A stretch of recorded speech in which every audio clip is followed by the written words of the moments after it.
Welcome one and all, Winter Wizard here, and in this video we've opened up a Vox link. So we're in the Frozen Fortress. It's cold and lonely as always, but we just made ourselves a nice cup of tea over there, Terran Gold of course, and we're joined as always by my comrade and co-host Norwegian Troll Dimmu, but we are not alone. There is another soul with us here today, and while not here in person, he's here in spirit and in voice. So we're going to be talking about him in just a second, but first of all, I just want to very quickly explain what's going on here. So I've been thinking about for a while the idea of doing a little podcast type series where I can just sit and talk and maybe have some nice cozy chats with a few other favored people. But while I have various skills in a few different fields, technology is certainly not one of them. So it felt necessary to call upon the services of my trusty, faithful servitor, my dear friend SERVO-ROLO, and that is who I'm now speaking to right now. So, SERVO-ROLO, my budding faithful servitor, how are you? Can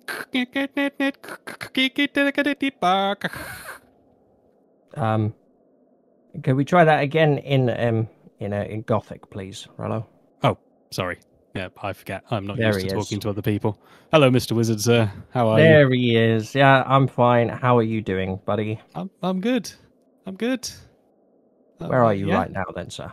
I am, sat in my little tinkerer's workshop that I have. Fantastic. Some would call it an office. I've heard it said in the old Terran languages. Of course. Others would call it the smallest room in the house. Right. With no plumbing. Fantastic. So, Rollo, why do you would you care to give us a little bit of an introduction on yourself? It can be as short or as long, as detailed or as vague as possible, as you care it to be. Yeah, certainly. I exist to serve. Perfect. That's all we need to know. So, how about you tell the folks at home what this piece of technology is that you've installed in the Frozen Fortress for me? It's because what is it? It's a vox emitter, a vox receiver. What is it? A vox receiver? What have we got here? It's actually a full vox outpost. Okay. Because if you just had the receiver or the transmitter, you'd only be hearing half this conversation. That makes sense. It does, doesn't it? It's good. Yeah. It's a little like vox post that you can radio people. You turn the big dial until you hear their voice on the front. You sit on the little camping chair I put there for you. Fantastic. So you're not with me right now, but you are somewhere else in the galaxy, and yes, your voice is being fed directly into the Frozen Fortress. This is wonderful. This is absolutely fantastic. So we're recording this conversation as it comes. And so I just thought it'd be nice to have a little chat with you and have a little catch up and give this bit of tech a whirl and see what happens. Does that sound good? Yeah, we could do that. What do you want to talk about? Well, I'm actually curious to know what's going on in your hobby world these days, SERVO-ROLO. Ooh, yeah, a lot. I need to change that. Need to change that? Yeah. Yeah, I'm not a big like tabletop wargaming player. I dabble a little bit, but I need to, broaden my tiny plastic man horizons. Because you do enjoy the 40k, don't you? Oh yes, I love the 40k. Ah yes, we can talk about 40k. I do enjoy the 40k. I just don't play the game a huge amount. I play Kill Team. Does that count? Yeah, of course. You play Kill Team. That's fine. I have some little tiny plastic kill teams that I'm very proud of. So we've had a couple of games of 40k in the past. You borrow some of my models, and we've had a lovely old time with that. But you also play Kill Team. What other games are you into, tabletop or otherwise? Oh, I play a bit of X-Wing. X-Wing's good because you don't have to paint things. That's nice. We've played a couple of games of X-Wing. We have indeed. It's good. I'm certainly a big fan of X-Wing. It's very good. It's very fun. It is. I have a wonderful little selection of separatist droids, which for me have always felt like slightly comedic tyrannid robots in space, I Yes, suppose. I mean, they are a little bit terrible, and I think they're supposed to be by design. yeah. Well, I love the swarming nature of them, and it's one of my favorite things from the Star Wars movies was all the Vulture droids, the way that they can crawl across all the asteroids. And I was always a big fan of the buzz droids, and I think it was actually when I was rewatching all the Star Wars films, and it was that scene with the buzz droids that made me realize, oh, it's the separatist that I really wanted, because I wasn't sure initially. It was you actually who got me into X-Wing in the first place, wasn't it? It was. We went to my little local gaming centre on a nice, reasonably pleasant British afternoon, and Do you want to tell the folks at home where that was? that is Incom Gaming in Cheltenham. It's in the Two Pigs. It's great. It's a pub that does wargaming and other tabletop things. Yeah, that was the first time I visited there. You took me there. We had a fantastic day. Really cool place. I really liked that. You basically bought what did you do? You bought a box of X-Wing off the shelf. You sat me down and you said, Winter Wizard, you're playing this. Yeah, punch these tiny little cardboard tokens out of these sheets for the next 10 minutes while I try and remember how to play. Yeah, exactly. That's exactly what happened. And I've never actually been the biggest Star Wars fan, but I did really love the game. It was just so simple, so addictive, but also just really clever. Just a really, really fun, clever game. A really great pub game as well, I think. It's a good beer and peanuts kind of game. Exactly. Somebody once described it to me. It's like you just want to sit, have a pint, or not even anything strong. You want like a nice all day sessiony beer, or a cider or whatever you drink, and you just have some snacks and you just sit and play a couple of games and laugh hilariously when you accidentally fly a ship into an asteroid and it blows up. That definitely did not happen to me. It happened to me. It did. Twice. Hey, I was so proud of some of the maneuvers I was doing, and granted, they were completely by accident. Which way's left again? Hang on. Oh, that definitely happens. When you put the turn dial down and you flip it over, and you're like, "Oh, I'm going completely the wrong way. That is not what I meant." I think we house ruled it after we got the first game down. Did we not house rule it? Being like, if that happens, you have to stick to it just because it's. Okay, no, you have to. It's not house ruled. That is the rules. Is it? Oh, well, there you go then. Whatever is on the token. I normally allow like one mulligan if I'm teaching people, and it's like if you fly off the board or something, it's like because it's a game, we want to have fun. But no, whatever comes up on that dial is where your ship is going. Which is fantastic, because the number of times things have just flown off the board or into meteorites, or not meteorites, asteroids. Could be an atmosphere. So I don't know, but They got the debris clouds, and there's gas clouds as well, I think. There's separatist box. There's luggage now in one of the boxes I got. Just space luggage. You can just dump space luggage out the back of a ship, and other ships fly into it. Somebody on their galactic holiday is wondering where their suitcase is. Oh, not again. Well, playing X. Oh, thank you so much for getting me into X-Wing, man. I've had such a great time. It's given me actually a newfound appreciation for Star Wars in itself. I've been watching all the various series on Disney Plus, and I have to say that Andor is absolutely incredible. I don't know if you've watched Andor, but I haven't. Have you not? Haven't. No, I kind of got through the Mandalorian and then was like, that's enough Star Wars for now. I'll pick the rest of it up again later. Star Wars for me is little bursts of Star Wars. It's like every now and again, I want space wizards with, fluorescent light sword things and sticks and mind powers and silly little robots, and then I'm kind of done. And then I like to return to the slightly more gritty, dark, horrible, dank sci-fis that I enjoy. Yeah, exactly. And I found Andor to be very, very gritty, very, very sort of dark. I think it's pretty much the darkest kind of Star Wars thing I've seen. I haven't watched a lot of the animated stuff. I've bits of the Clone Wars, but Andor was so good. Speaking of grim dark, though, let's talk about some of that. So you play Kill Team, right? Yes, I do. What kill teams have you got? I have a little Gene Stealer kill team that I got. Ooh. It's all the ones from the Space Hulk game. I got them secondhand from somewhere. So they're fun because I love the concept of Space Hulk is awesome for me. Like, it's a board game that I've been trying to track down for ages, and whenever they've done a re-release, I've never had enough money to buy it. So I'm hoping, fingers crossed, that another version will come out at some point, so I can buy it and play that. So I got the Gene Stealers from that, and Gene Stealers are all right, but they're kind of a one-trick kind of pony. They do one thing: they sneak and then they slash, and that's about it. That is what they do. That is what they do. Which is, you know, they're a bit more interesting in the lore, but the tabletop does a nice thing with how they play and, you know, how to play them. And then I've also got a little Grey Knight team who is currently a man down because I think I accidentally left him in the box of terrain at the club I was playing at. Oh no! So I have to go and try and find that one. Next time I go shopping for tiny plastic men, I could have to go try and find a tiny plastic man who has been separated from his squad. I got those purely because I thought they'd be easy to paint. Because they're mostly grey. Turns out, no, there's a lot of little details on those guys. Right. I suppose there is, yeah. They're full of it's all purity gold, seals all over the place, isn't it? Purity seals. You got all the little there's all the the little embellishments. They've got the scrolls that you can't just leave like parchment color because it doesn't look right.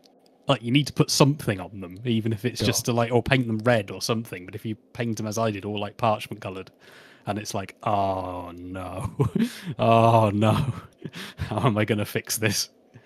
So yeah. Would you say you're much of a painter? Not really. I have a weird relationship with painting.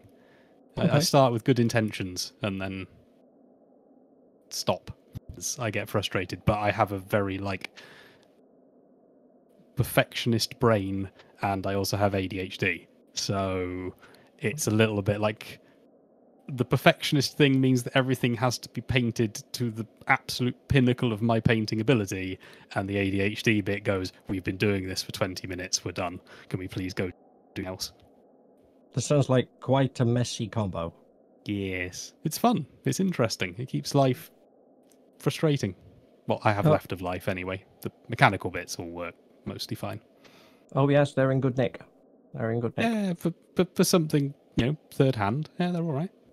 Can you tell? Do you mind talking about the ADHD? Do you mind talking about? I can talk about the ADHD. What would you like to know about ADHD? I love talking about ADHD. It's fascinating.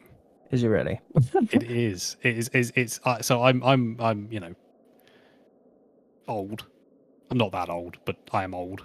And I only got diagnosed last year, and it's like one of those things where you're like, you know, oh, all of this now makes a lot more sense. Yes. You know, it's an unusual thing. It's a very, because of course you don't know what you know, your brain is always normal to you because it's your brain, it's you know. So so yeah, it came about because it was a friend of a friend, and you know, he's got, you know, the very typical ADHD you'd expect, the disruptive, you know, as a child, and attention span of a fruit fly, and all of this. And he was putting stuff up on online about it on like Facebook, because that's how he deals with it. He talks about it on social media, and it's kind of, I was like, that's not ADHD, that's normal. Everybody's like that. We all have days like that. That's normal. And then COVID hit, and I was living with my, just literally just before moved in with my partner, and and you know, we were sort of sat we were sharing an office together, and I just sort of looked over at her, and it was like, how are you doing that? And she was like, doing what? I said, concentrating for more than about 20 minutes. And she was just like, that's normal. And then it was a bit of a, oh, I should probably get this tested. Right.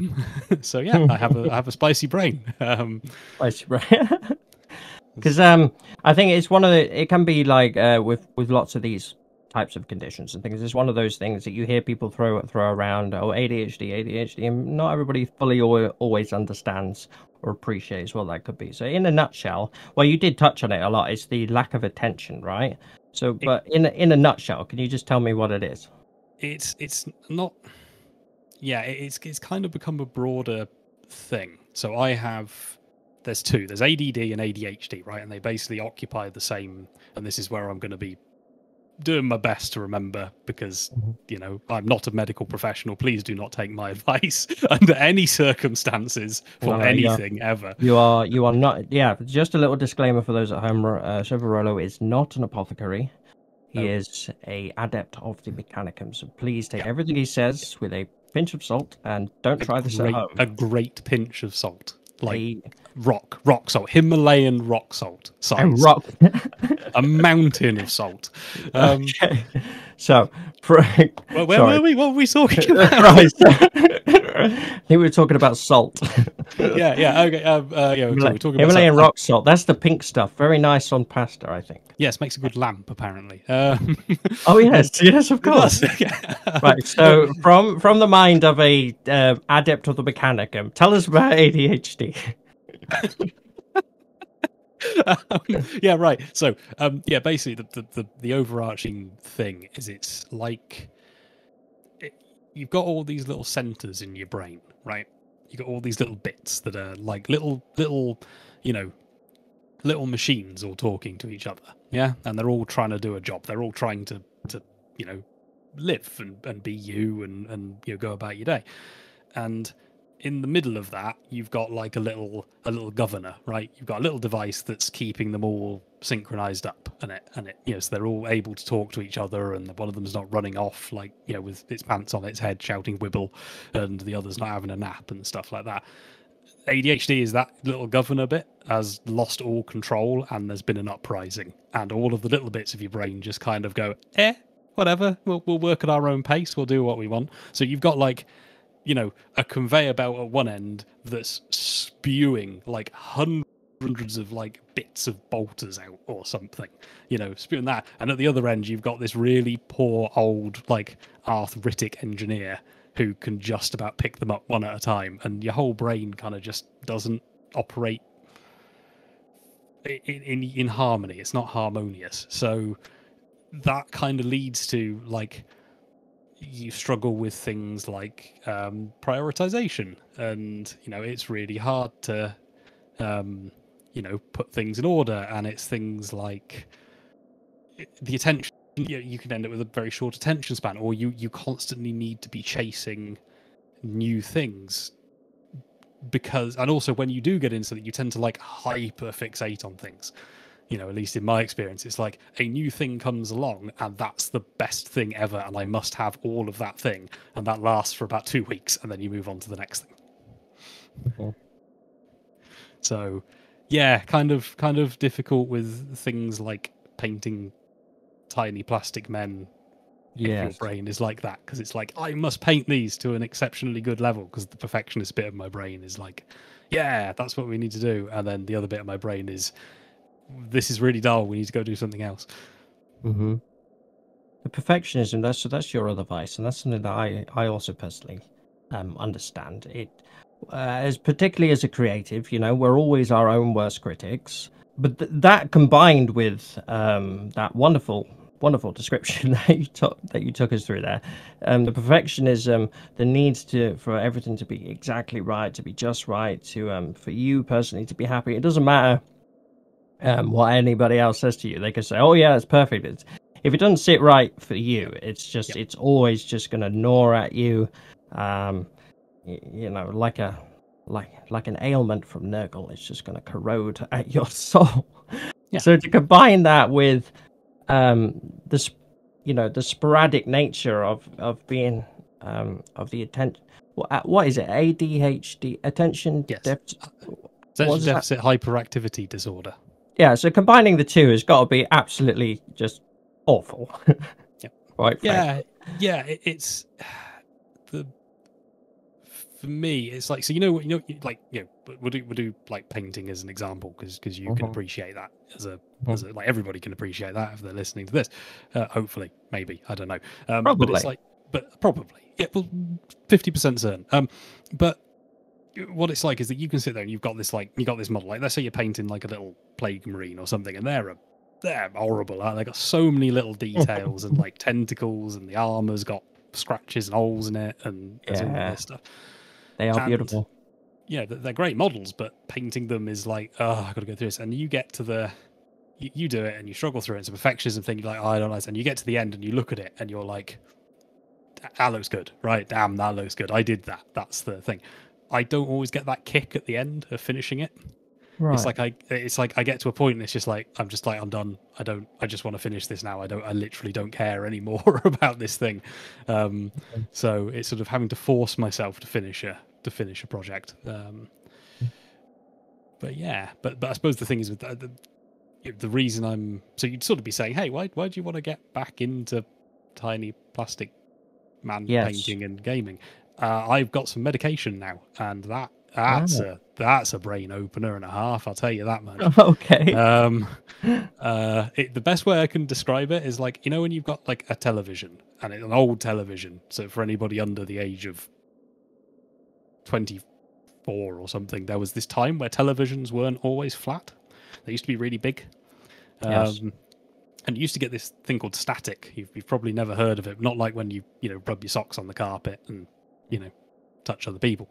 When I catch my beard in the hairdryer. Yes, that is. Yeah, no, I can empathise. But it's like, imagine having like a television that's on that horrible like white noise static. Yes. All the time, like a big snowstorm with random because you've got a bit of a channel or something. And then you take some medication. It's like somebody goes and pulls the plug out of the television, and it's like, oh wow, my brain is quiet. Wow. That sounds pretty freeing, but quite jarring at the same time if what you're used to is just 1,000 different thoughts at a time. It's so good. Because we discussed this, because I said to you, like, I feel like maybe I could be ADHD, but I wasn't convinced, because I don't think I get far more obsessive about something rather than jumping from one thing to the other really quickly. So did you not send me like some sort of test or something? What I'm getting at here is if somebody feels like, because you said earlier, you just felt like that this was normal. When you was listening to somebody else tell you about it. So if somebody's listening to you talk about this and they think, well, that's just normal as well, how did you go about getting yourself a diagnosis here? Basically, I just went and chatted to my doctor. Right. It was so the thing I will say on that is that there's a lot of, as with all of these things, right? It's mental health is what it is. It's a very, very weird overlapping minefield of conditions and stuff. And I think and especially at the moment, right? You've got your phone, you've got access to that all the time. The first thing is like, there's loads of really good advice out there for like improving your concentration. Go and try and follow some of that.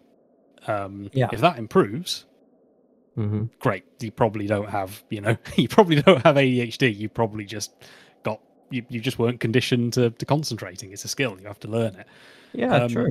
Then if that doesn't work, there's I just spoke to my doctor and just said about it. And they normally send you a nice little form with some like, that very typical 5 responses. You've got strongly disagree to agree, and sure.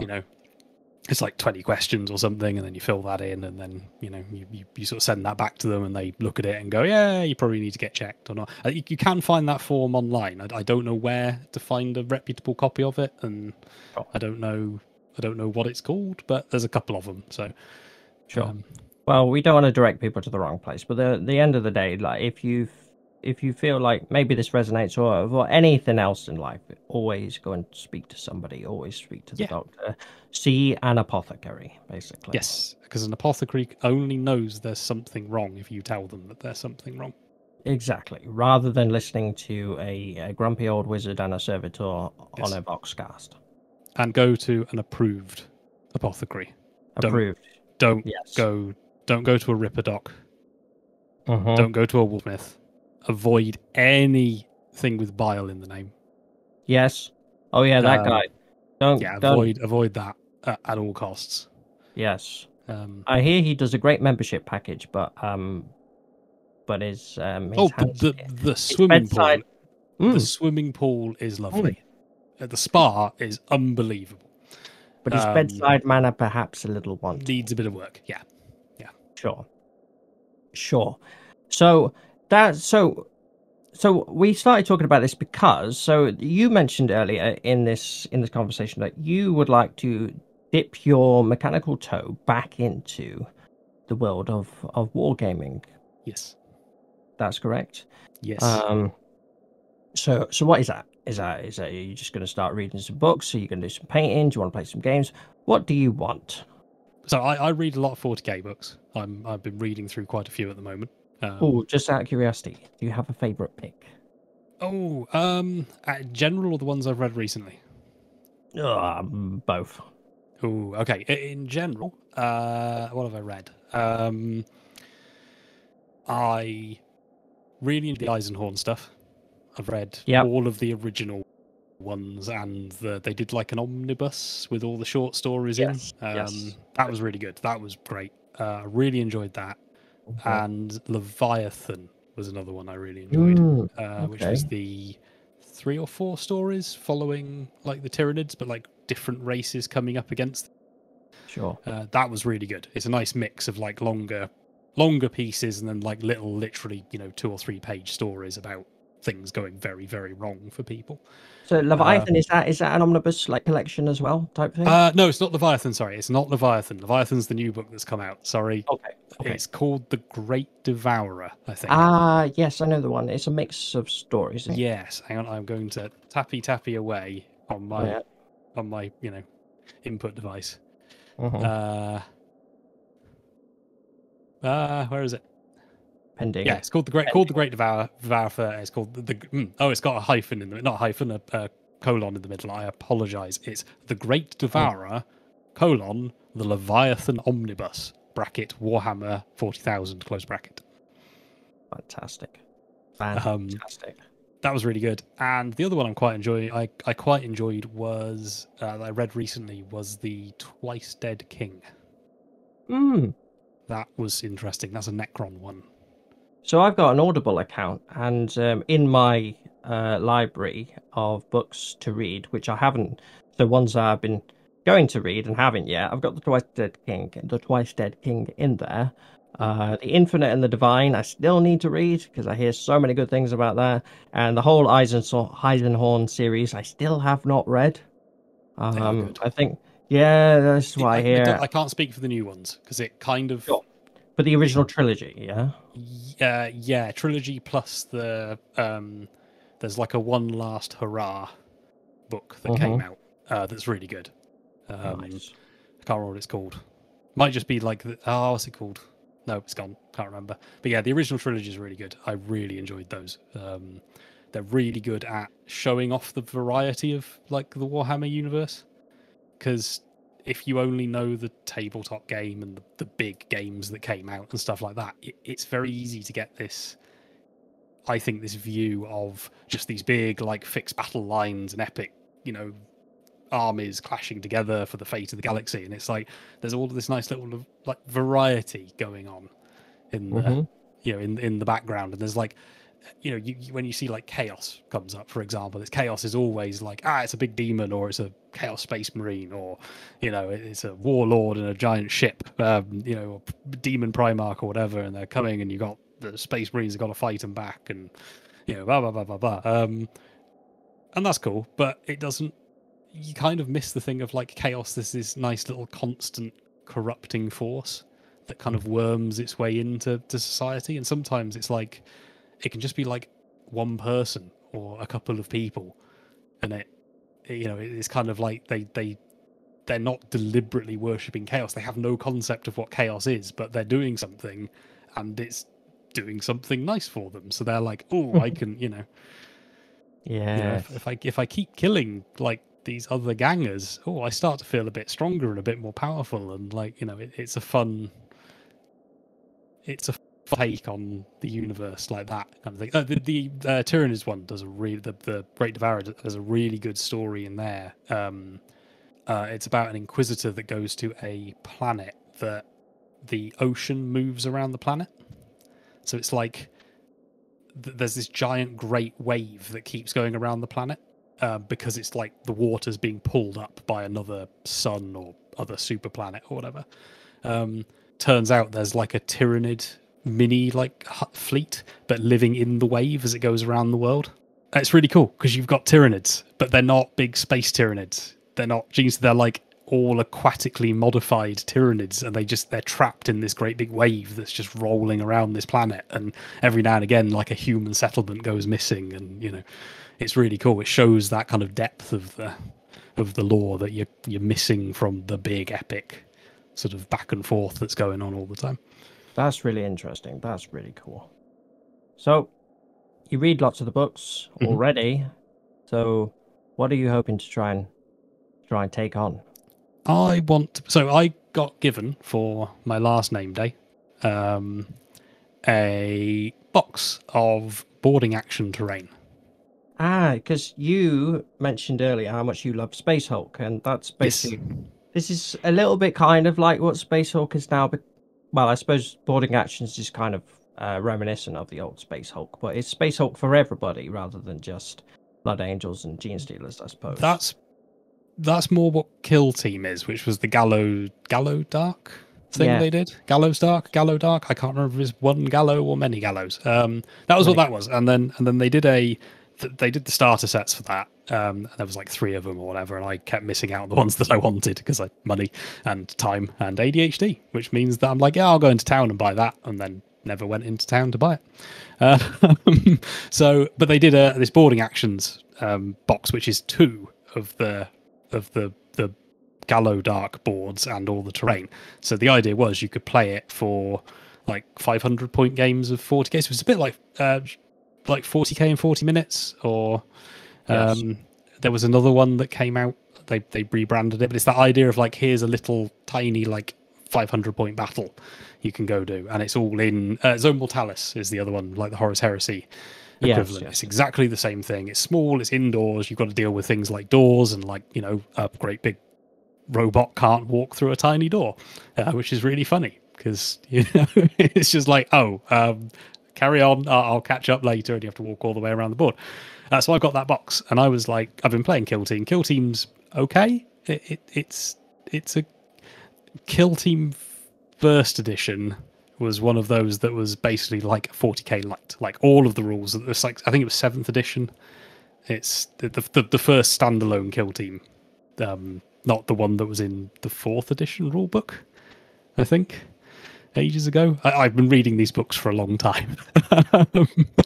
And yeah, it was there was like this little, and it's very much that, but then people worked out you could abuse the system by basically just taking plasma weapons. Right. Yeah. You could just have a squad of like 9 guardsmen all with plasma guns, and they just won every game because they just killed everything.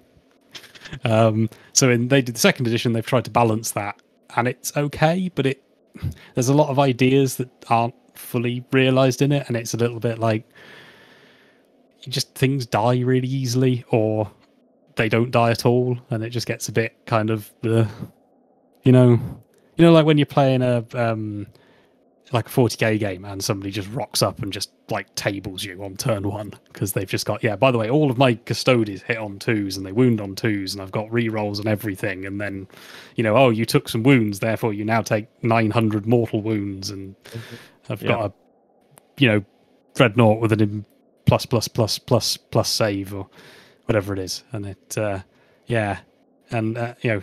I kind of wanted to get back into the small games of the main 40k, but I was also really put off by the amount of rule books you needed to play every faction. I think a lot of people will agree with you on that one. But then 10th edition came out like a couple of weeks back, and I'm like, oh, all the rules are free. Yeah. It's it's got the you rather than points there's points, but rather than like a unit being you got to pay this much for this gun and this much for this gun, it's like, okay, if you've got X number of people in the squad, you get one heavy weapon or one big chain axe, and it just seems to be like a lot slicker than I mean, ones. I think there's a lot of varying opinions about whether it's not too slick, but whether it's been condensed too much. But whatever you say about it, it's certainly much more accessible, and certainly much easier. And I think particularly off the back of 9th edition, I think accessibility for the game can only be a positive thing. To try and I don't know for sure, but I imagine maybe numbers dropped during 9th edition. So yeah, to get those numbers back or to get new people in the game, because I've got lots of friends who fell out of 9th edition. Have recently messaged me saying, I want to get back into the game now that 10th edition is here. No? Yeah, I think that 9th. I know a couple of my associates play competitively, and I think they were just like 9th edition was supposed to be the savior that fixed 8th edition, and it made it worse. It was supposed to be the chosen one, and, and actually it turned out to be a giant molten pile of slag. And I think I think your thing of like the numbers didn't grow. I don't think numbers necessarily went down, but I think numbers didn't grow. So I think I've been reading the rules on 10th, and I like the fact that it's everything does one thing.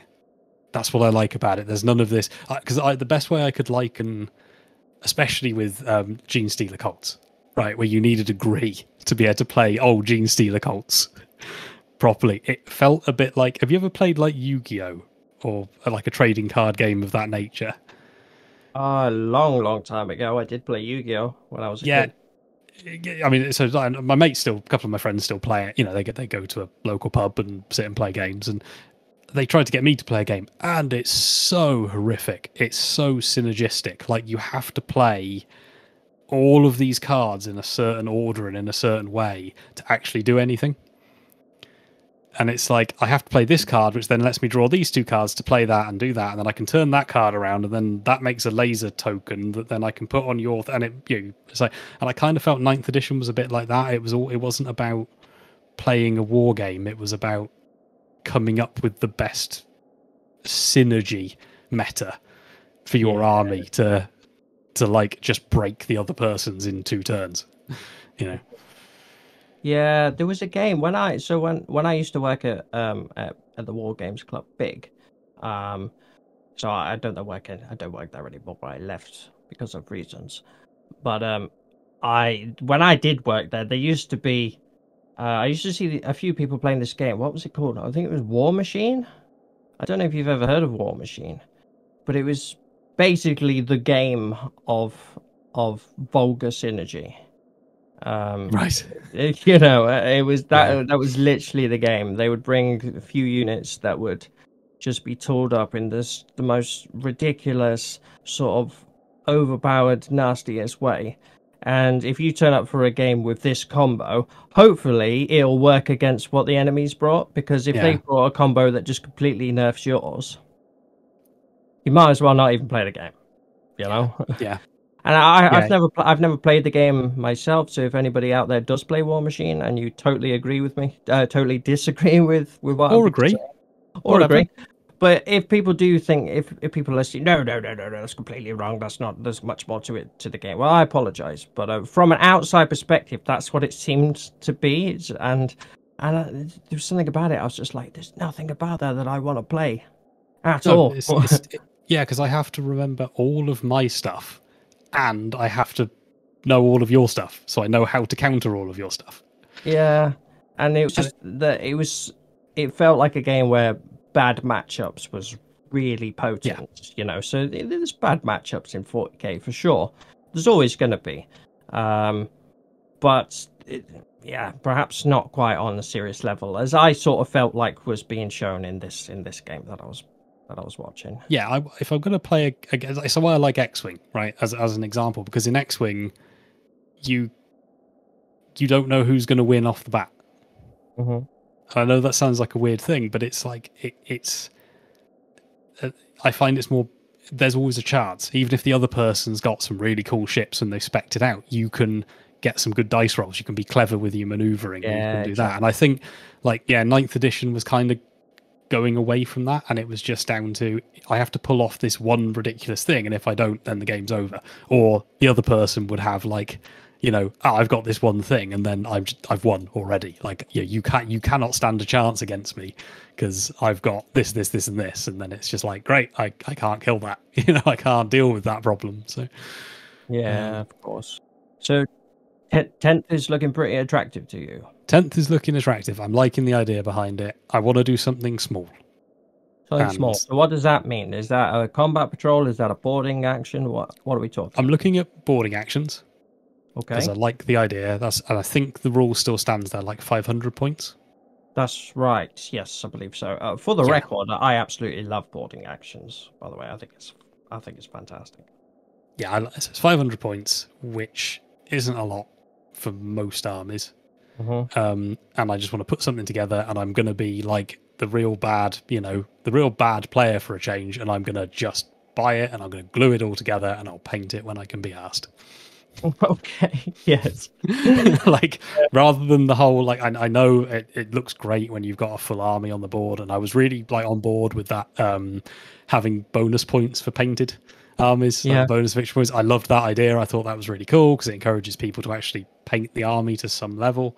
But I think part of it for me is when I've, you know, put my toes in the water in the past, it's always been that if I don't have everything painted, I can't play, and then I lose interest because I've got this mountain of like tiny, you know, things to paint, and they're really fiddly, and I don't want to paint any more cloaks on Skitarii Winter Wizard. I don't want to do it anymore. I don't want to paint them. I have to say I love my Adeptus Mechanicus army of Forge Phobos. I absolutely adore them. I love all of my armies. I favor them for different reasons, but I have to say I've not wanted to buy anything else for Forge Phobos for quite a while.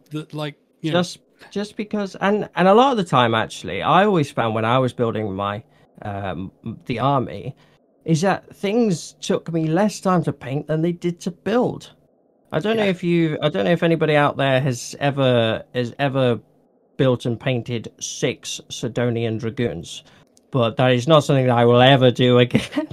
Yeah, when you pick the box up and it's like this box contains one miniature on the front, and you look on the back, it says this is 237 plastic components. Oh my goodness! never again, never again. Will I ever? I will never build a Sidonian Dragoon ever again. Honestly, I want them to release a new faction that's just cubes of different sizes. That's it, just cubes. The dreaded cube. The dreaded cube race of Cubonia. There was a Doctor Who episode where the world was being taken over by cubes. Cubes. I like the idea. It's just the box people. Yes. Okay. Or an entirely invisible one. Well, I'm sure if you apply yourself, that the GW will pick that one up. Just entirely invisible, just bases. That's all it is. Yeah. I mean, it's an army of cubes is going to look a hell of a lot better than an army of Desolation Marines. Yeah. You know, oh my goodness! I know they've divided it. I know it's old news now, but oh my goodness, what did they do there? I just all those. Is it the Desolators? I think they're called. Yeah, just. Yeah. I always said I don't. This is. I don't want to be mean or anything, but to me, I always thought that those models looked like whoever was working in the model design, right? They went home that evening. And their child of, let's be generous here, of 6 years old, said to them, "Mummy, Daddy, whoever they are, what are you doing?" And they said, "I'm just working on some new designs for the models for the war dollies that I make." And then their kid says to them, "Ooh, can I help? Can I design something for you?"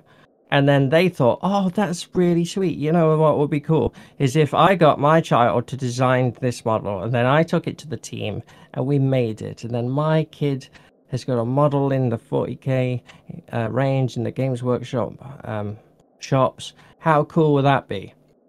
You know, and they were probably like a team leader. So nobody felt like they could say to them, this is a terrible idea. What are you doing? Yeah. The wheels were already turning on production. Like, yeah. The plastic was being melted down, ready. Those ridiculous rocket launchers with all the little flaps and all the nodules and the things and that chain that's fueling ammunition from literally nowhere. And it's just like, to me, those models are just like, you know, don't like it. It's like a piece of paper. I've only just realised that the chain doesn't actually go anywhere. No, it doesn't. And also, what? Just seen that. And also, what ammunition is that feeding? Like, these are rockets, chain-fed rockets. What is this? I'm assuming that somebody's going to come along in a you know, amazing voice in a minute and tell us that, oh no, it's actually the power supply. But then there's a little power cable. Oh, no, there's a separate power cable. Yeah. Well, if anybody has. If anybody wishes to share their own opinions on the Desolators, put that down in the comments, you know. And I won't read them. Tell us no. I will. I read all the comments, but tell us we're wrong or whatever. But to me, the Desolator models just look like you know, a child's done a scrawl on a piece of paper with crayons, and then they've put it on the refrigerator. That's what that is to me.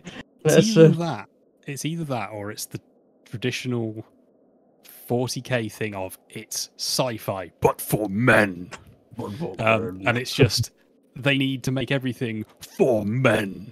So it's like, you know, Alien, right? Alien, beloved movie franchise, great, one of my favorites, cult classic. Games Workshop saw it and says, you know what, Alien, we need to make Alien but for men. And you know, and then they gave them 4 arms and like, oh, by the way, they're the size of our house. Like, you know, you know, that's what we're going to do. And it's just, you know, I kind of wonder whether it's that. It's like, yeah, we've already got Space Marines. What if we made Space Marines for men? You mean custodies? No. The measure of a man is not his girth. It is the girth of his gun. Oh. Yes, that's so good. It does feel a little bit like that. When it's done well, though, that is one of the beautiful things about 40K. It's so over the top and it's so ridiculous and it's so brilliant. It's just brilliant. It's so dumb. Anyway, how did we get here?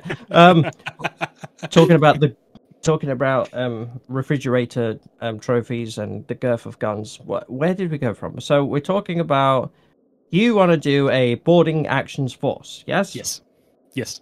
What faction do you want to do, Rollo? This is why I have come to you, O mighty wizard of the Frozen Fortress. Who, me? Okay, yes. Right. Yes, the one of the one of something. I'm trying to come up with something I can actually say. Okay, right. Let's gloss over that one. Great blue orbs. The one with the beard like a frozen waterfall. Yes, that's what a friend of mine called it once. Baker of frost cookies. Frozen cookies. Cookies. Oh yeah, because for the folks at home, Rollo made his first appearance on Winter Wizard 7 when you were very helpful to me on Winter Madness. Yes. Which was the event that I hosted. It was a very good event. Thank you very much. I really enjoyed it. Thank you very much, and it made so much better by your presence there on the day. You did so many cool things with all the with the cameras and I was your remembrancer. You helped me out so much, and you did some really cool effects with like the slow motion stuff and some pan stuff, and I was running around with my camera phone basically waffling on like I tend to, but you were actually capturing some actual decent footage. Yeah, I got pictures of people, got some footage, got pictures of people's armies. The amount of photos you took as well, my goodness. So there's literally like a 15-minute video of showcasing all of those pictures, and each picture lasts for like 4 seconds. It was with people. You know, I helped distribute the cookies. Yes, which you weren't allowed to eat. No, because, and now don't feel sorry for SERVO-ROLO here, everybody. This is no different to giving a dog a bar of dark chocolate. It's not good for them. Do not give your frozen cookies to your servitors. No, the sugar gunks up the sacred oils. Exactly. It's Yeah, very, very bad for the it's not mechadendrites. good. It's Right. very bad for them. So what Yeah, and do you know what I faction? got in payment of this, ladies and gentlemen? Yes. For a whole day, including travel, that I had to change a tyre at the side of the road because the machine spirit in my car abandoned me in my hour of need. Did it really? Yes, it did. That's why I arrived literally as you were like doing beach to start the day because my tyre Yes. blew out on the Yes. motorway. I Fantastic. got there and I did this whole day. I stayed, I packed up at the Mhm. end, did everything. Do you know what I was rewarded with, ladies and gentlemen? My love What was and it? appreciation. And a small pot of lead belcher that I still have. Have you used it? Have you opened Yeah, it yet? yeah. No, I've used it. Have you actually done Yeah, something with it? I've actually used lead belcher. That tiny pot of lead belcher. Do you know why I got paid with a tiny pot of lead belcher? Why is that? Because it was the only raffle prize that nobody claimed. I am a generous god. Oh my goodness. Yes, I do still owe you something for that.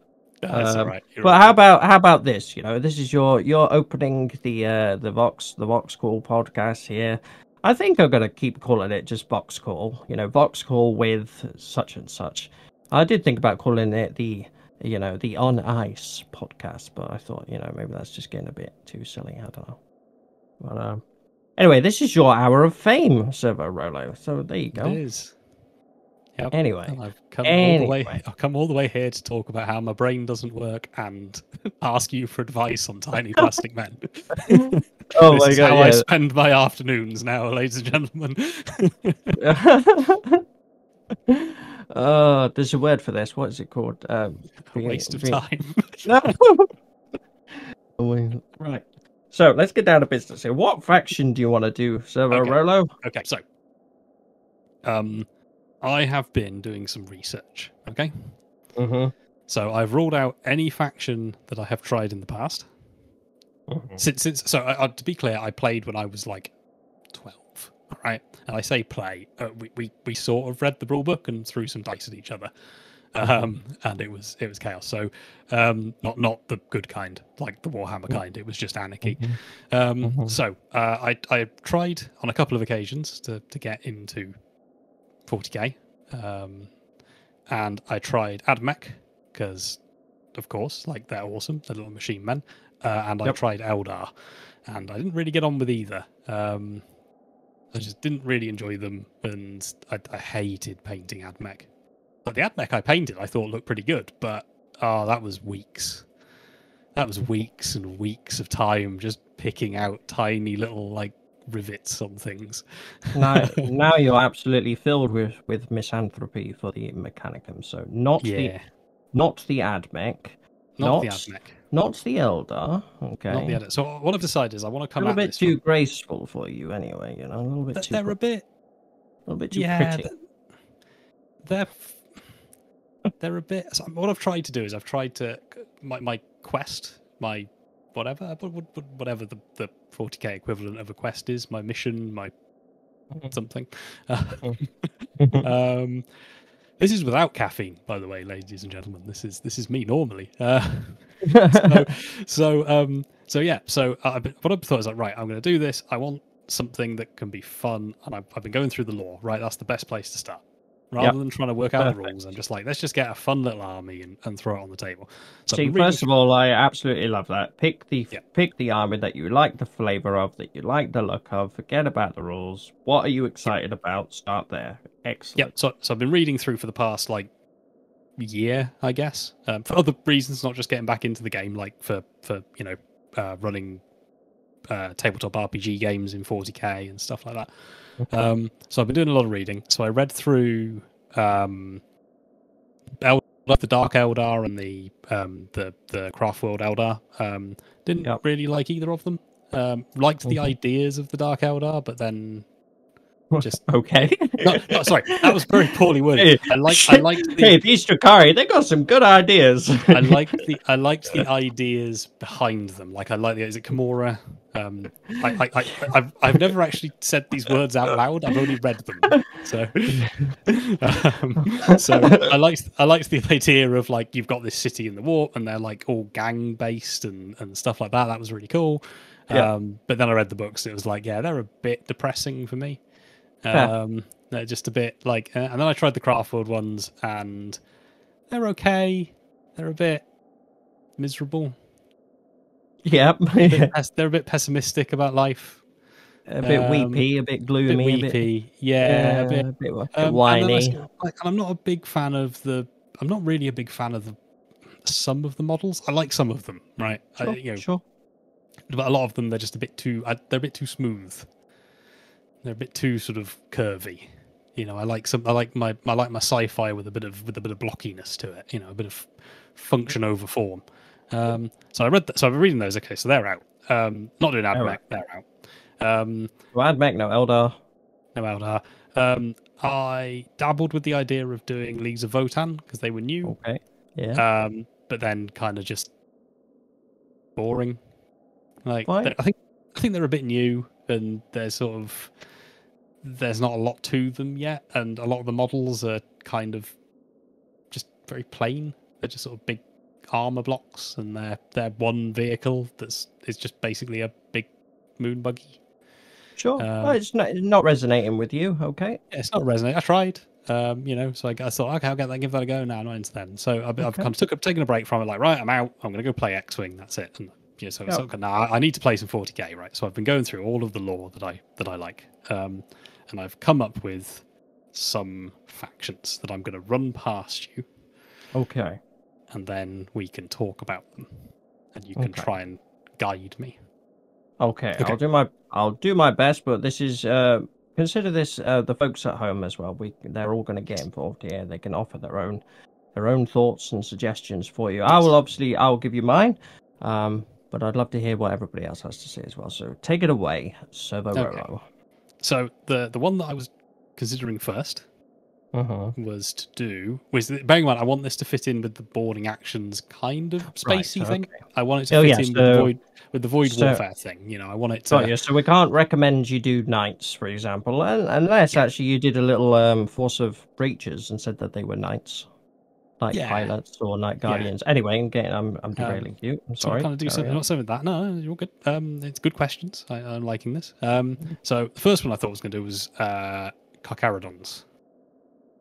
Oh, the space sharks. Because they are one of the few Space Marine chapters that I quite like, because they're kind of unknown. They've got a bit of mystery to them, and they're just cool. Like, I like the idea of this little fleet-based chapter that lurks out in the void and waits. Yes. I like sharks. Sharks are cool. They're like one of my favorite creatures. They're awesome. I say that both now and to their face, because I really don't want one to eat me. Yep. But yeah, so I really like them, and they've got this really simple paint scheme. They're mostly grey. Okay. Right. I'm not actually that familiar with the paint scheme of the space sharks. I'm definitely going to be checking that out. They are grey with black shoulder pads and a white helmet, and that's it. They're supposed to have like I think they're actually based off.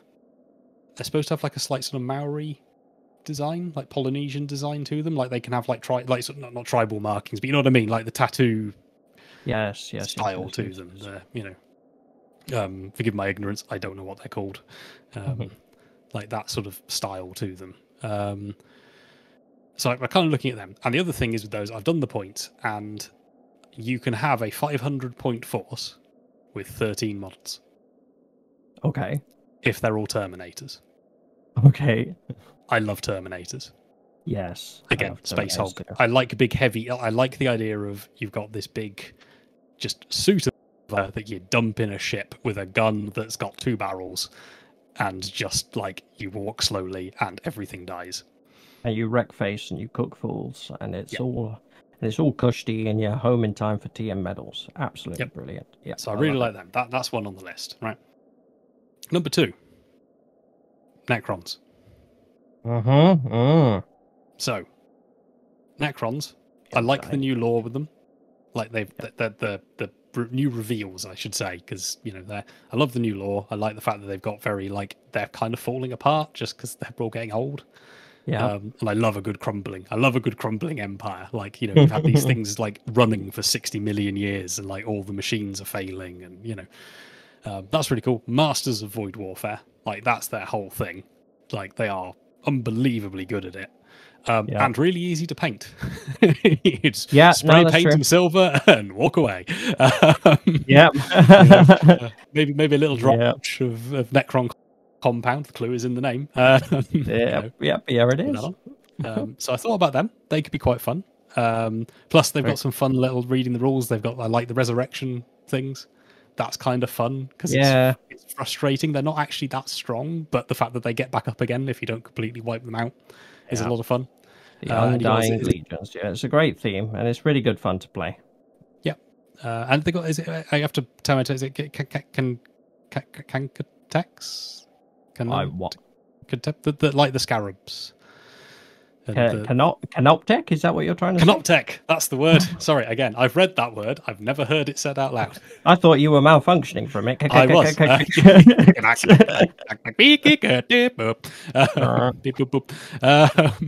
Yeah, so I really like that. And I love that idea that the Canoptics. Yeah, they're cool. I really like them. I like the new wraiths. They look awesome to me. And I've been doing some reading on the lore, and I love the destroyer lore behind them, the fact that you've got these ones that are so obsessed with just destroying living things that they go mad doing it. Then you got the Flayer curse, is it? That's not right. Virus. You got that, and again, that's come up a few in the lore, and I quite like that as an idea. They're not just it breaks the perfectionism of Necrons. That's what I like. They're starting. The uniformed nature of this, the endless legions. Now I know we're talking about boarding actions, so it'll be a small party, but I know what you mean. The different flavors, the flayed ones, the destroyers. It's all really cool, and the Canoptics as well. There's so many different. It's one of the things that I've really enjoyed about collecting my own Necron army is all those different flavors. So they're on the board, and also they have some really cool Battlefleet Gothic ships, and I occasionally dabble in Battlefleet Gothic. I don't play very much because the only other people I know who play it live a very long way away. So we're definitely going to have to save that one for a future Vox call. Yes, it's a great game. So I got those. And the other one that I kind of liked the idea of, I think I'm going off a little bit again, is doing chaos, but maybe with sort of word bearers or something like that. Okay. I quite like the idea. Sorry, I was going to say, would that be just the Marines, or would you get not word bearers, world eaters? Oh, world eaters! I had world eaters written down. I said word bearers. Malfunctioning. How odd! How odd! I have to send you for repairs. Yes, I need a service cycle. No, I was going to say, would you be incorporating some demons with the world with the world word bearers, because they're known for it, but that would also work for world eaters, of course. That was the main reason I was looking at it, is that I like demons, and I like the variety of options that you're going to get with. You can get with them, you can have some demons, you can have some Chaos Space Marines, you can have Obliterator. They're one of my favorites, as an idea, as a bit of lore. I like the idea of just, here is a big lump of flesh that makes guns. And then when guns stop working, make bigger gun.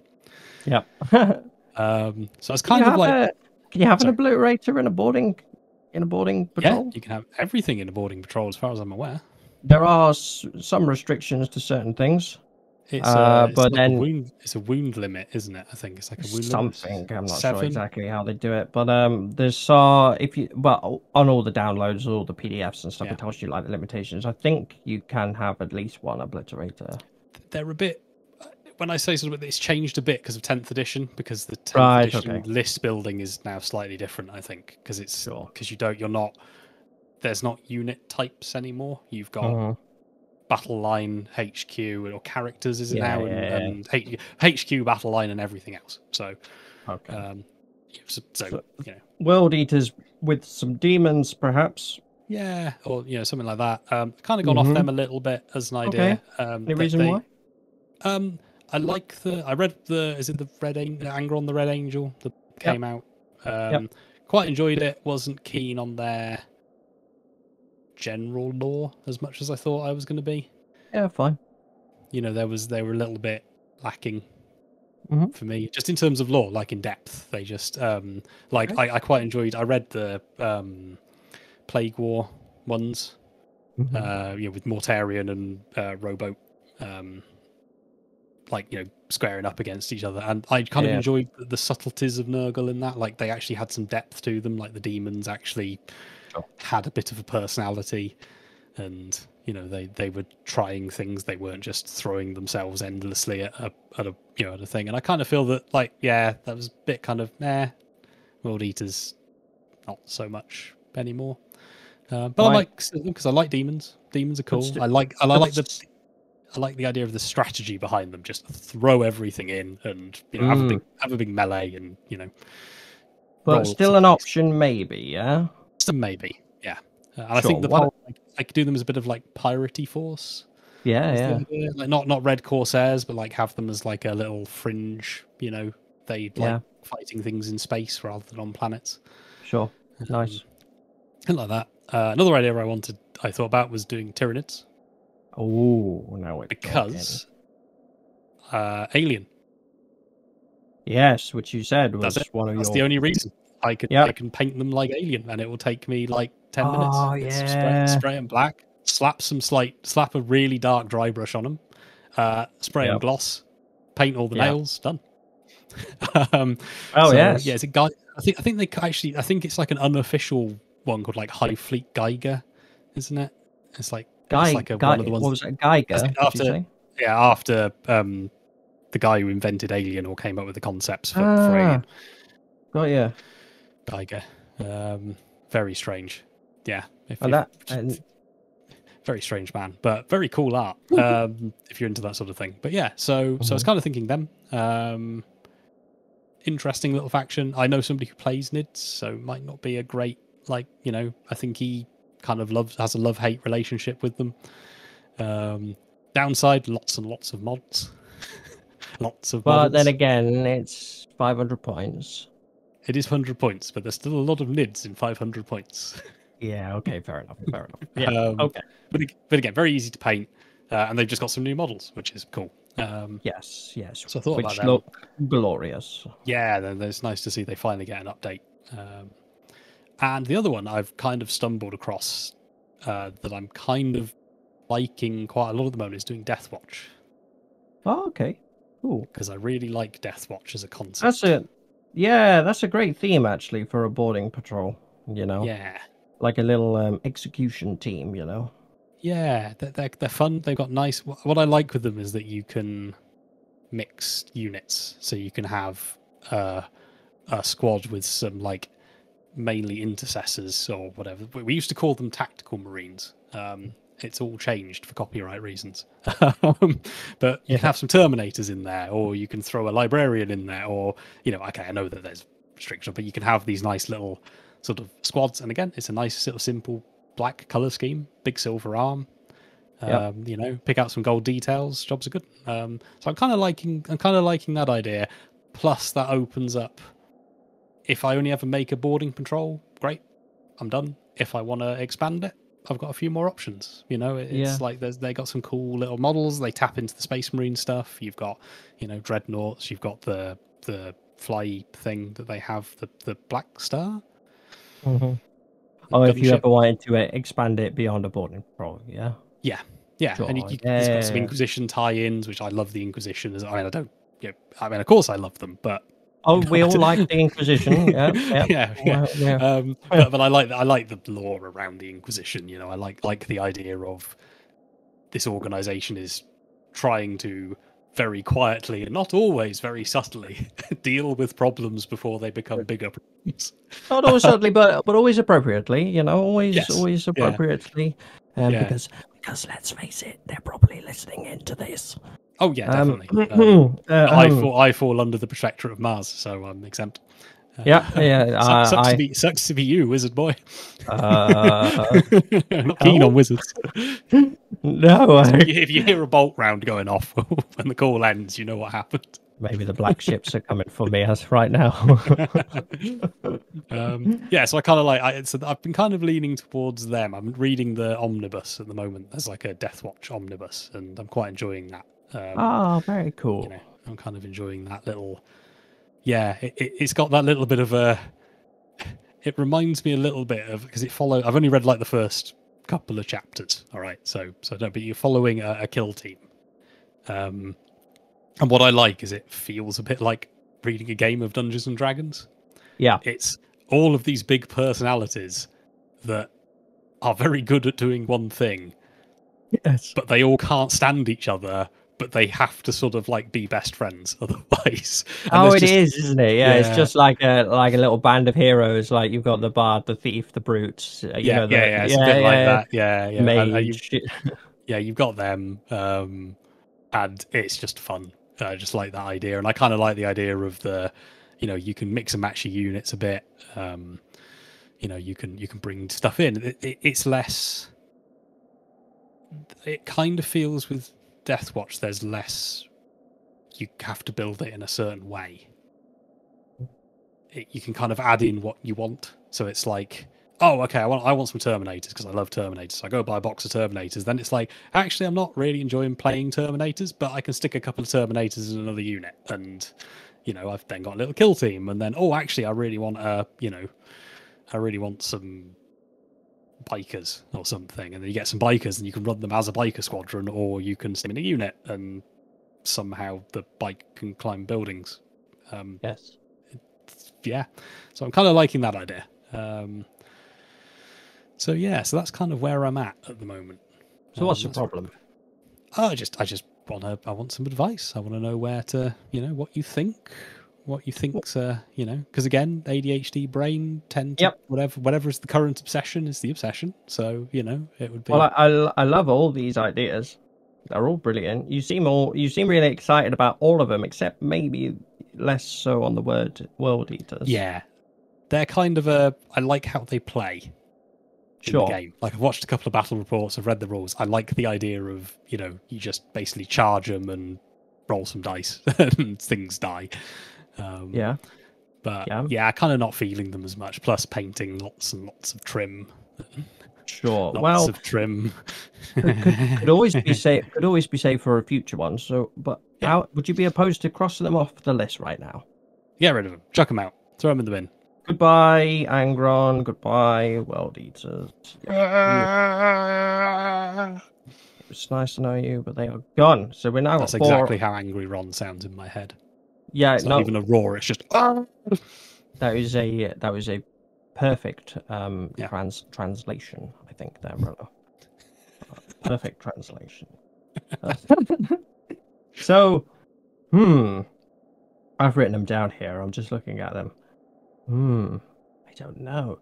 I really liked your idea of space sharks. I do like the idea of space sharks. Is it just me? Like, why is it that space wolves, while granted is a ridiculous name, is acceptable, but space sharks just feels even sillier?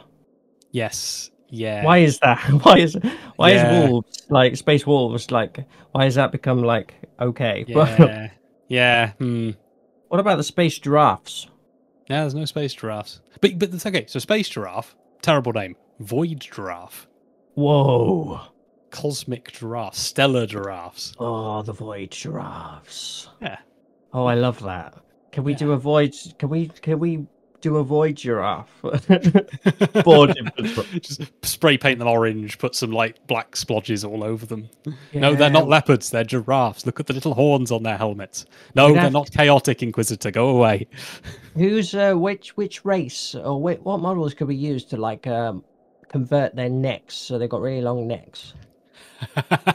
Like space marines with like the aliens on Camino in Star Wars that did all the cloning, but they got necks like that. I kind of think with a little beaky helmet on top. Their bodies would have to be squats.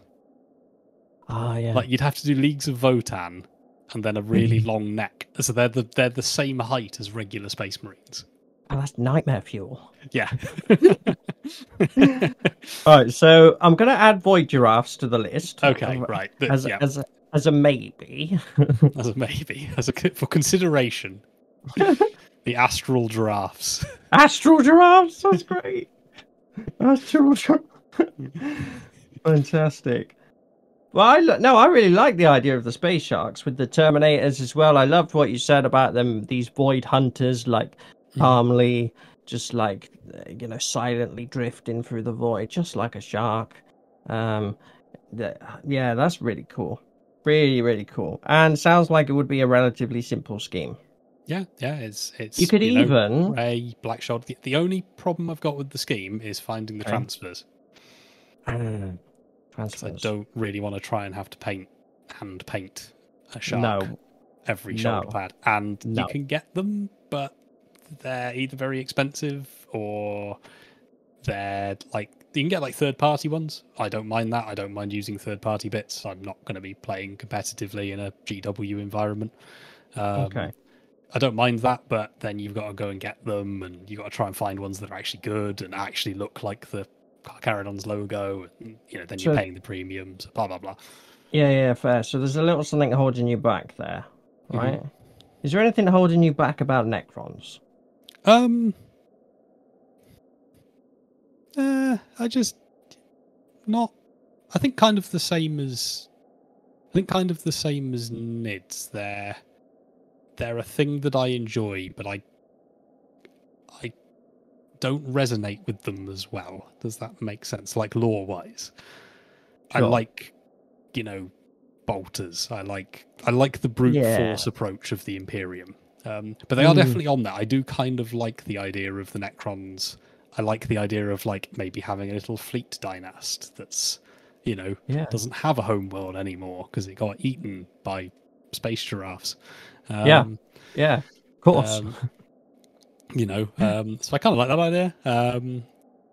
I think it's just I can't think of a downside to Necrons, but I'm also not.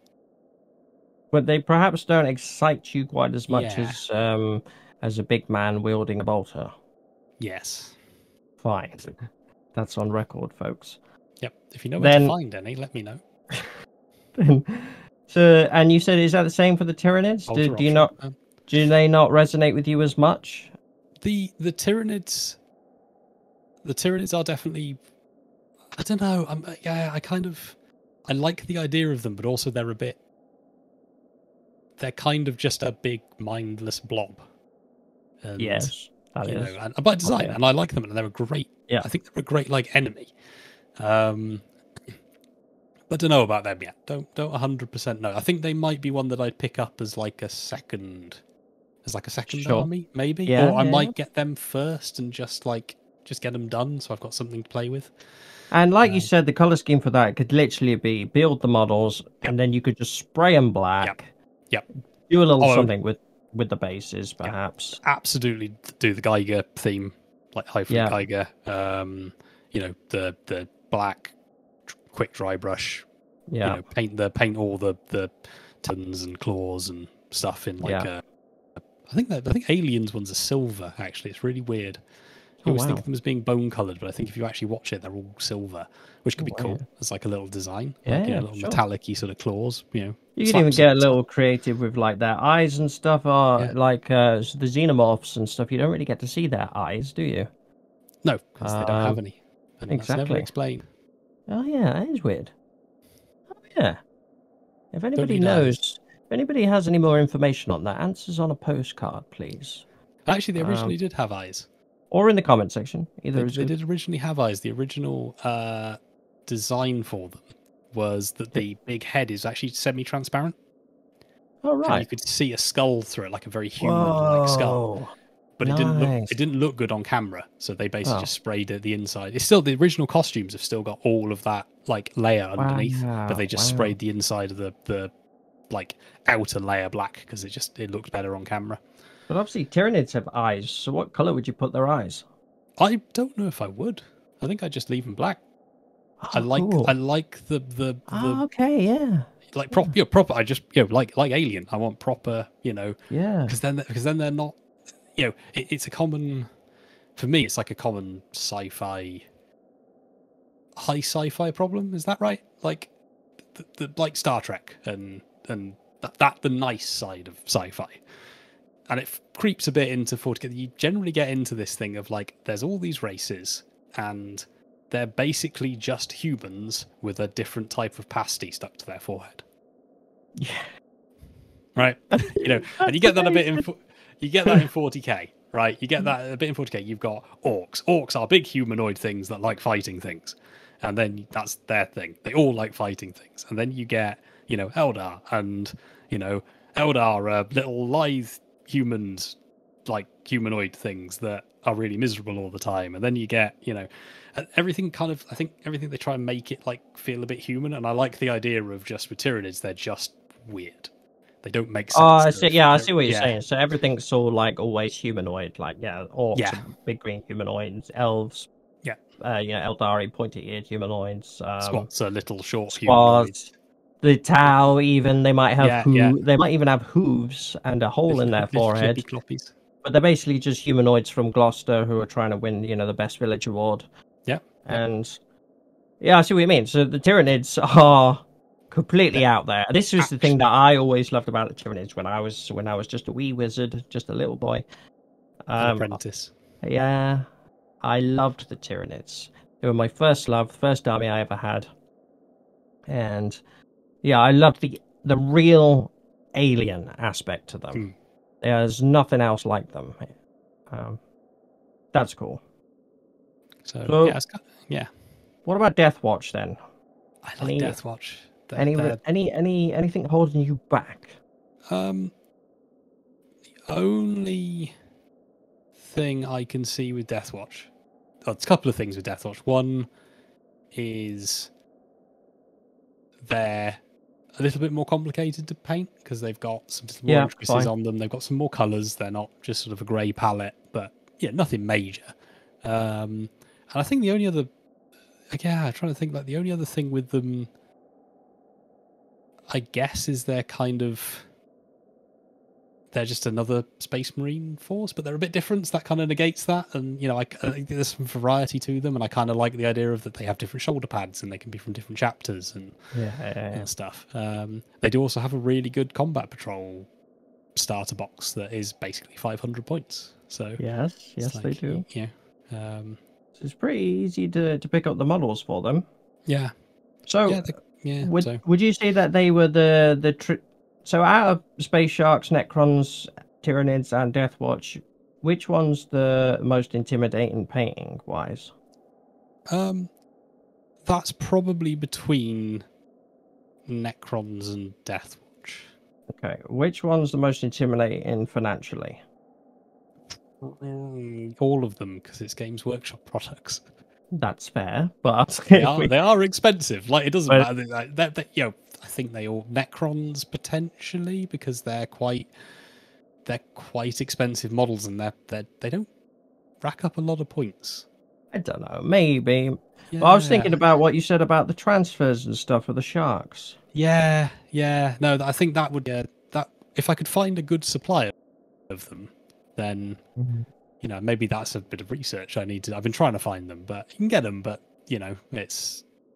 Sure. But then again, also, I'm trying not to panic about the painting bit. I'm trying to get playing. I want to build this and slap a coat of spray paint on them and let's go roll some dice and, So are any of them, do any of them you find intimidating from a building perspective? Not really, I don't think. All about the same? Because there's a lot of them. Same. Okay. Yeah. There's a lot of them and they're quite intricate. There's lots of bits and like clawy bits and little arms and big arms and Okay, and which one would you say out of any of them do you find any of them intimidating from a expensive time perspective? No, not really. No, I think they're all. Yeah, I think they're all kind of. I think they all kind of feel about the same. I guess with the Space Marine ones, the models are probably a bit more complicated to put together, but there's also a lot less of them. Sure. So maybe just they all just balance themselves out. Yeah. Perhaps. All right. So now there's no reason why you can't do more than one army. I need to start. That's the. But yes, we do need to start somewhere, don't we? So would you prefer to just commit to one thing to start with? Yes.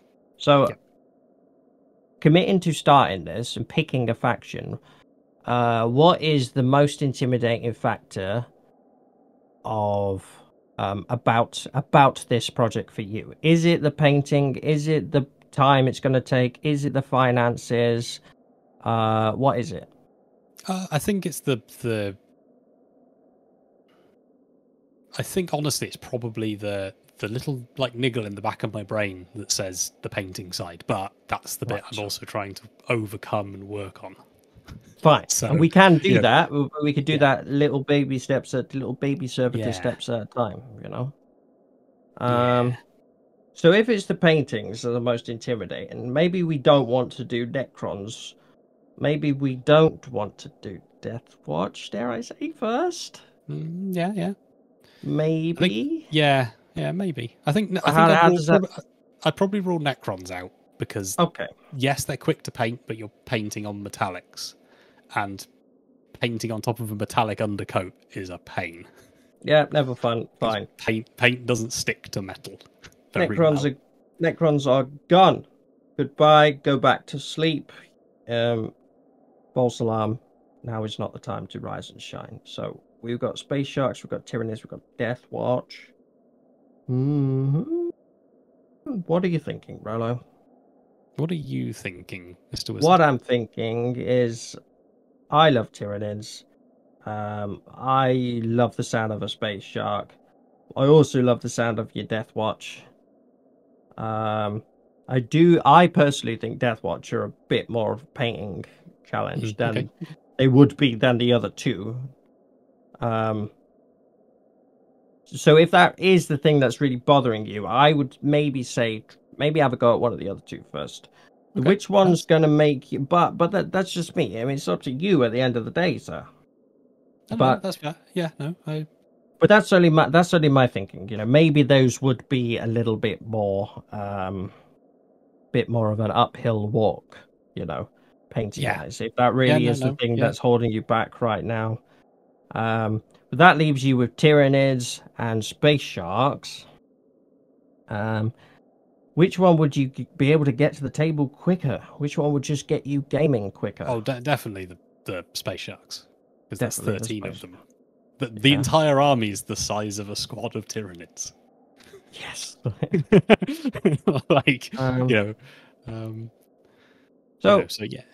So if you don't mind investigating into some nice transfers, if you don't mind spending a little bit of money, if you don't mind putting other ones on hold, then I'm not here to tell you what to do, but if you wanted my advice, I'd say you did sound very excited about the idea of Space Sharks. The theme is really cool. You get to have your big burly men holding big barreled guns. Yep. You get to march down corridors and punch dudes in the face. Or dudettes. We don't discriminate here. Yep. Punch everyone. Punch everyone. Punch everybody. If you take anything away from this podcast today, friends, punch anyone. Do not discriminate. Okay, thank you.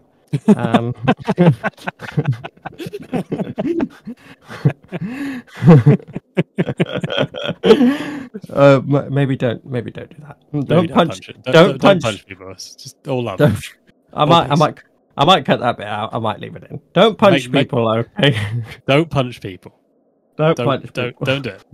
Make love, not war. Yeah, that's there we it's go. like make love. Okay. Space Sharks sound awesome to me. You'd be able to get them. You'd be able. They're pretty straightforward to build. I suppose they're just Space Marines. They're not a lot of them are the push fit, easy build things nowadays. You can just spray them grey and bit of trim. Get some cool transfers. They've got something really individual there, something really cool. And you know what? If you really want to go mad, because I love a conversion. You could even try and figure out ways to get some of the Idenef Deepkin from Age of Sigmar into. I have seen this. I looked on eBay the other day, and I did see a picture. Some place bikes with the big fish. Yes, the chaplain on a shark was so good. Yeah. That's a good idea. I'm gonna try and find that picture and put it up here for people to see. But yeah, I mean, if there's ways to do anything like that, that'd be hilarious. That'd be very cool. But if you felt like branching off into a little thing, but I don't think it's necessary. It could be a bit shoehorned. I think I'm kind of leaning towards them. I need to go and have a little think about it, but I think that's a good idea. I think they're probably the safe bet. They feel like a safe bet because but more importantly, you sounded very excited. The ones that you felt like most, the ones that, from my perspective, when you were talking about it, the one that made you, to me, sorry, I can't get my words out. The one that you seemed to be most excited about was Deathwatch, the Sharks, Tyranids, I think, because of your love for Alien, followed by Necrons and World Eaters. Yeah, but if we're maybe, well, how does that sound to you? That sounds like I think I'm kind of on the I'm kind of torn between Carcharodons and Deathwatch, and I think the bit that I'm, I guess, leaning either way on is the Deathwatch feels more open-ended. Sure. Like, by their nature, they're more fed. So you could put a unit of veterans and a unit of Terminators and a, lieutenant or librarian or something together as a little force, right? And that's kind of cool because then there's a bit of variety to it. Whereas with the Carcharodons one, it's just Terminators, which is cool because I love Terminators. They're like, they're really cool. I love the idea behind the just ridiculous, like, heavy armored super soldiers carrying stupid amounts of guns and bullets. Just it's like, have you seen the trailer for 10th edition with Robo Girly Man doing the voiceover? Oh yes, where he's talking about victory or something, and then it's showing the clips of the Ultramarines fighting Leviathan. Yeah, of course. And there's this bit where the big winged thing comes down and it stabs the Terminator, and the bit I love is the fact that the Terminator then brings its gun up to start firing. Yeah, and it's like, I like that. I like the fact that they're just human tanks, but they're kind of like then your whole army is based around that, and I kind of like the idea of maybe having a bit of variety to it. So it's like, so again, maybe with the Carcharodons, maybe I throw like a little intercessor squad in there or something. So again, but in my head, I had them all as just like first company. We're all Terminators, but and it's quick. It's quick to get to the table. It's 13 models. Big, menacing, slow plodding sharks. Yeah. Yeah, they are that, like, they're big ambush predator. They move slowly. And I got exactly. you. I got you.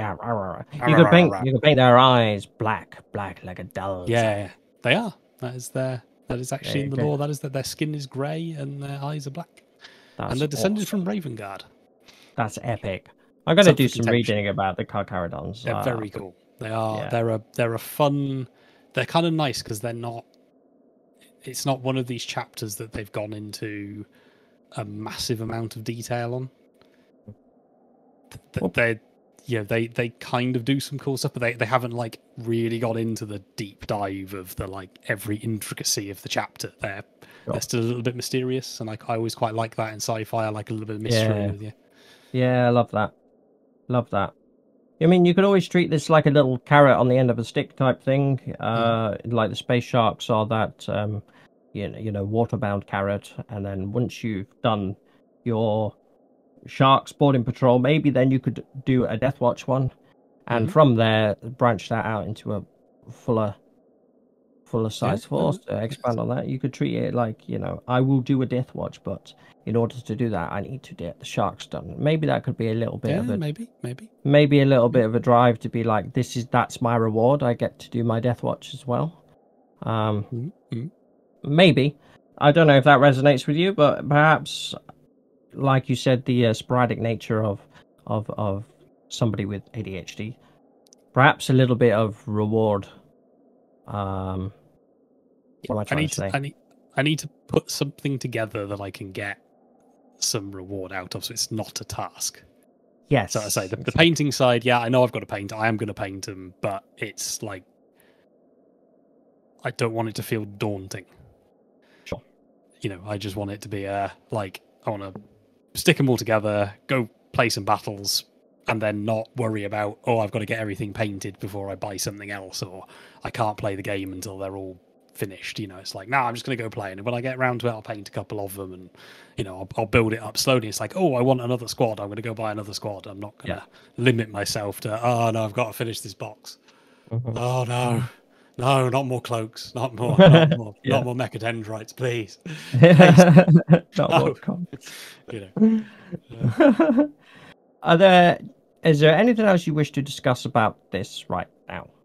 Were there any armies that you thought that I didn't mention? Because you know me somewhat. I well, do. I do. I just wondered. For some reason, actually, I thought you might have said orcs. I love orcs, but painting. Yeah, I thought this. They're so painting. Yeah, and it's orcs are like, I love the lore with orcs. Especially the I was originally going to do one that was going to be a big mech force called the Mech Shop Boys, which I kind of like the idea of. The thing with orcs, I love them, but there's a lot of them, and painting them, they're not uniform. You can't just slap a bit of dry brush on an orc and call it a day. Perhaps not. You know, they're intricate. They've got colours. And to me, like when I've seen people kind of speed paint them, where it's just like, they're all just wearing leather and, you know, slap some contrast paint. They always look a bit, to me, like they just look a bit. They're too flat. There's too much detail there. They need colour. They need variety. They need, you know, for me anyway. They just look wrong when they're in the lore. Great, love them, but yeah, I think they're a bit too intimidating. There's lots of bits, and I suppose the alternative to that would be going heavy on like mechanized stuff. So there's more like metal parts to do, I suppose, like mega knobs, trucks, buggies, and things. But then you start branching out of the realms of boarding patrol. Yeah, maybe. You know, I mean, mega knobs busting down a corridor, kicking doors down, and crumping fools sounds brilliant. But no, that was the only army I thought that you might have spoken of. They were considered, but except maybe Custodes.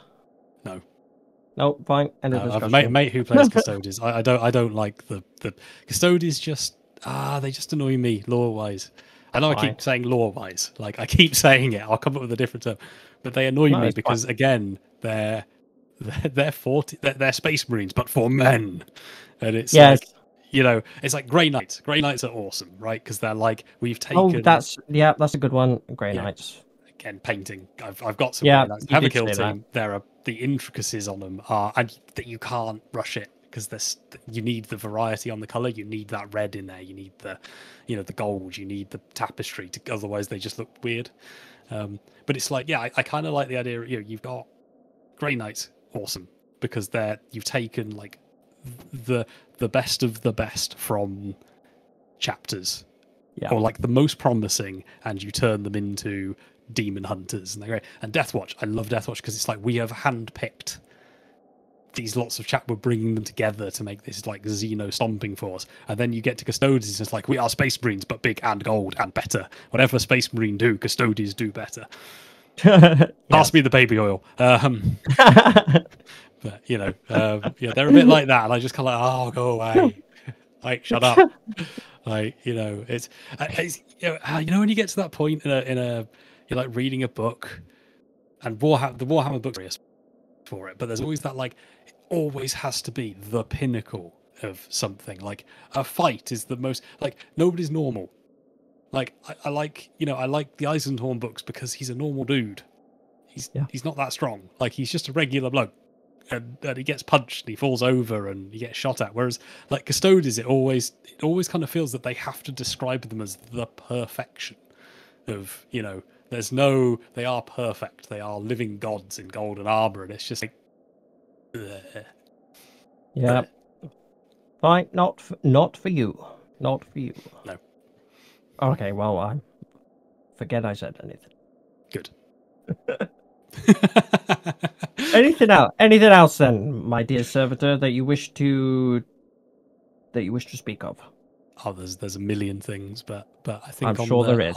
on the army front, I think that's a good starting point. I think you've. Yeah. I look forward to if you have any middle of the night thoughts, or if the comments produce anything useful. Yeah, so I look forward to I'd love to see some comments down below. If anybody who's tuning into this, any folks at home, if you have your own suggestions for dear SERVO-ROLO about dipping his mechanical toe back into the world of 40k via boarding actions, 500 point kill team, or I say kill team loosely. It could be Death Watch, it could be Space Sharks, maybe even a Xenomorph themed Tyranids force. But if you have your own suggestions, as long as it's not Admech, Eldar, Votan, Grey Knights, Orcs, or Custodes, then put those down in the comments below. And maybe. So what I was going to suggest, Rollo, is that perhaps if you're happy to go away with this now, then perhaps we could do another one of these a few months down the line, and we could check in with you and see where you've gotten with your boarding patrol. So you don't have to make any decisions just yet, but we've got some good ideas. I'm going to go have a little reboot cycle, and yes, do a power cycle. Cognigate. Turn yourself off and on. Yeah. Maybe. Sorry, I hit my melt shit protocol. Sorry. Okay, forget I said that. Rolo, listen, man, it's been really, really cool doing this. I've really enjoyed sitting down and talking to you. And it's been a lot of fun. I've had a nice time. Good, man. Nice and once again, nerdy. It is. This is a safe space where we can be nerds. So, and once again, thank you so much for putting this, installing this Vox relay doodah in the Frozen Fortress so that I could make phone calls, Vox calls to various people. Hopefully, the machine spirit has done its job. I'm assuming that you oiled it correctly. Anyway, so I'm going to stop waffling now. So, thank you so much, Rollo. Do you have any closing thoughts for the folks at home? No, I'm very grateful for you having me here. It's nice to talk. It's nice to be involved in more than just a cheap slave labor kind of capacity with, with something you're working on. Hey, that pot of lead voucher was a whole $2.75, but that was before staff discount. Anyway, okay. So I look forward to. Please leave some comments with what you think. I like community. I like ideas. I like community feedback.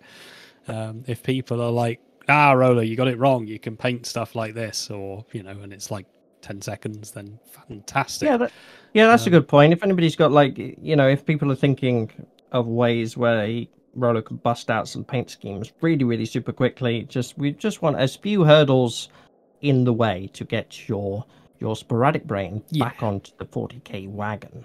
So if anybody's got any advice at all, let us know down below. So to you folks at home, sincerely, I really hope that you've enjoyed this new little series. I'm hoping to do some more of these with I've got a few people in mind that I'd like to get involved. I imagine the next time we do this, we'll be talking to none other than the Major himself. My dear brother, my own flesh and blood. So keep an eye out for some more episodes of this podcast. And once again, whoever you are, thank you ever so much for joining me today. I'm Winter Wizard. He's been SERVO-ROLO. And that's Dimmu. And for now, as always, keep it frosty. Beep boop.